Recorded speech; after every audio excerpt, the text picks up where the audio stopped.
It is July 2024, and 40 years ago, President Ronald Reagan declared July to be National Ice Cream Month. And that's one of the few things that we know for sure about the history of ice cream, a treat so popular that some 32.5 billion pints are sold worldwide each year. The history of ice cream is both ancient and modern, and it is so steeped in myth and mystery and legend that it can give you the shivers on a hot day.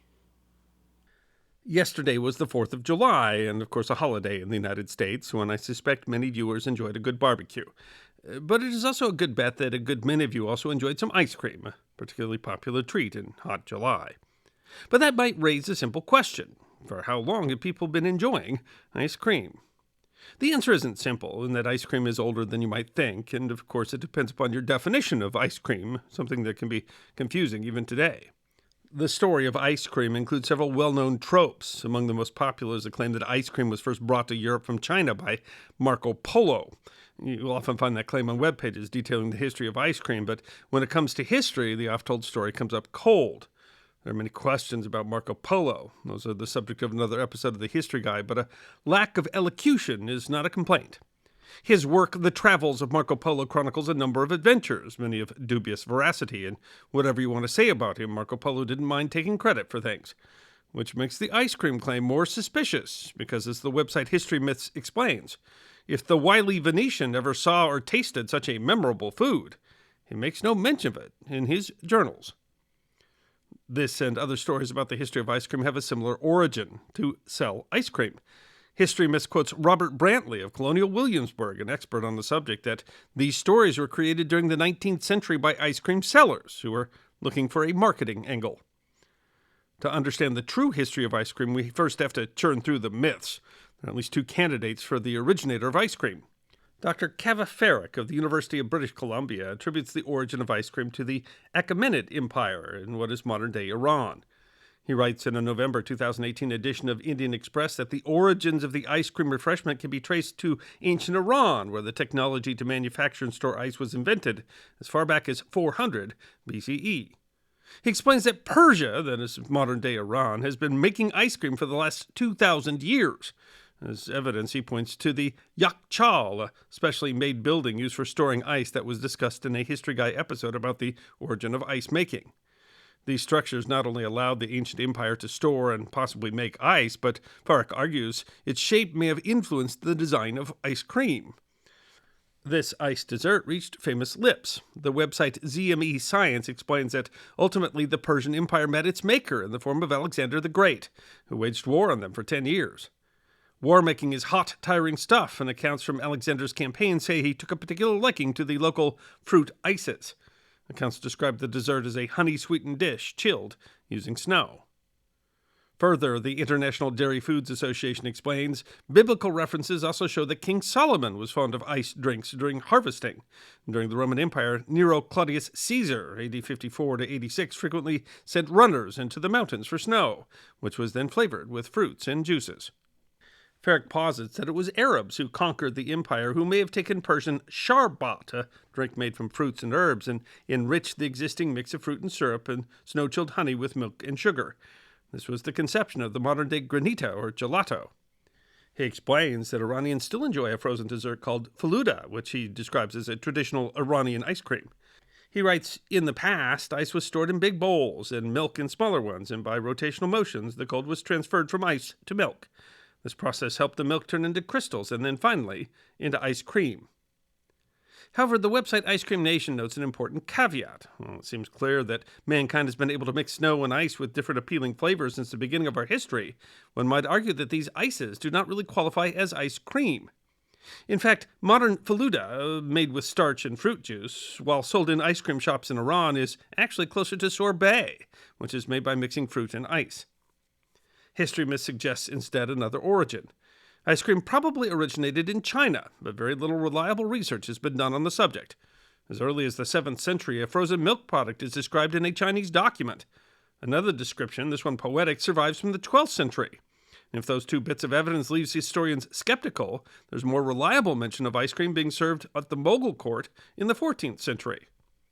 ZMR Science explains that a dessert of buffalo milk, flour, and camphor developed during the Tang Dynasty sometime in the 8th century AD.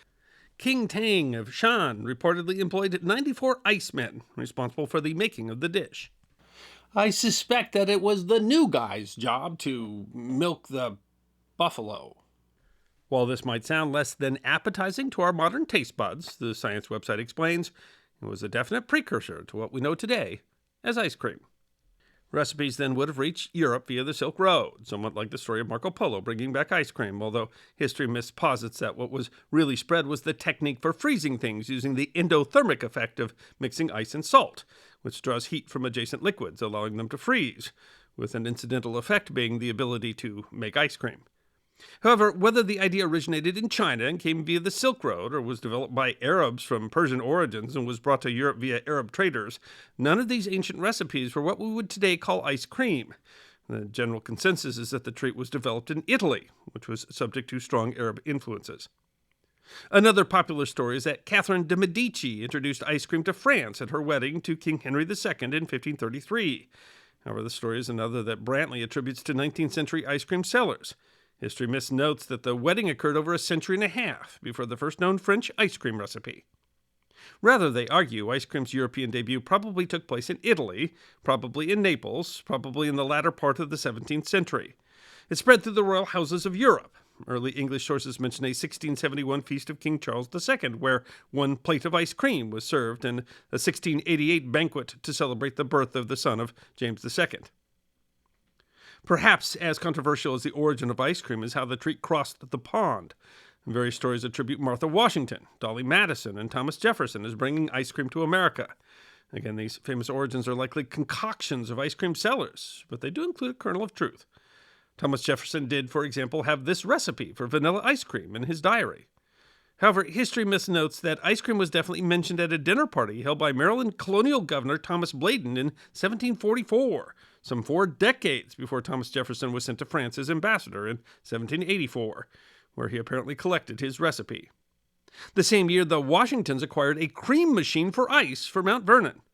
The International Dairy Foods Association notes that records kept by a Tatham Street, New York merchant show that President George Washington spent approximately $200 for ice cream during the summer of 1790. Dolly Madison did serve what the IDFA calls a magnificent strawberry ice cream creation at President Madison's second inaugural banquet at the White House in 1813. USA Today writes that it was a British confectioner named Philip Lindsay who brought ice cream to the American public. In 1774, Lindsay put an ad in the New York Gazette announcing that he would make ice cream available to the masses. It didn't take long to sweep the soon-to-be nation. However, ice cream was still expensive. The person you have to thank for most of the availability of ice cream in the U.S. today is Jacob Fussell. In her 1995 book, Chocolate, Strawberry, and Vanilla, A History of American Ice, Ann Cooper Funderburg explains that in 1851, Fussell was running a dairy business for a Pennsylvania Quaker. In servicing daily routes, Fussell sold cream, but found both the supply and the demand to be unreliable, and occasionally he would have an excess of cream that he couldn't sell. His response was to build a factory to turn the excess cream into ice cream, which was then packed in ice and shipped to Baltimore. His business moved often and grew, and by 1909 was producing 30 million gallons of ice cream every year. It was largely owing to him that ice cream began to be mass-manufactured and more readily available, although the IDFA also credits technological innovations such as steam power and mechanical refrigeration, the homogenizer, electric power and motors, packing machines, and new freezing processes and equipment, as well as motorized delivery vehicles. The industry got a boost in 1874 when a man named Robert Greene substituted vanilla ice cream for sweet cream in a popular drink that included syrup and carbonated water. The ice cream soda became instantly popular, and soda fountains operated by men, who, owing to the pull handles of the carbonated water, were called soda jerks, became common throughout the nation. The IDFA explains that the ice cream sundae, which excluded the carbonated water, was invented in 1890 in response to the complaint that ice cream sodas were too decadent for the Sabbath, although the spelling was changed to sundae to remove any connection with the Sabbath. Ice cream got a boost with the invention of the ice cream cone, although that story also includes a popular myth. The story is often told that a street vendor named Ernest Hamwee invented the cone at the St. Louis World's Fair in 1904. The story is that Henry was selling zalabis, a type of Syrian cookie resembling a thin waffle, when a nearby ice cream vendor ran out of dishes. Henry rolled up one of his warm waffles into a cone, thus inventing the ice cream cone. It's a popular story, but it isn't true.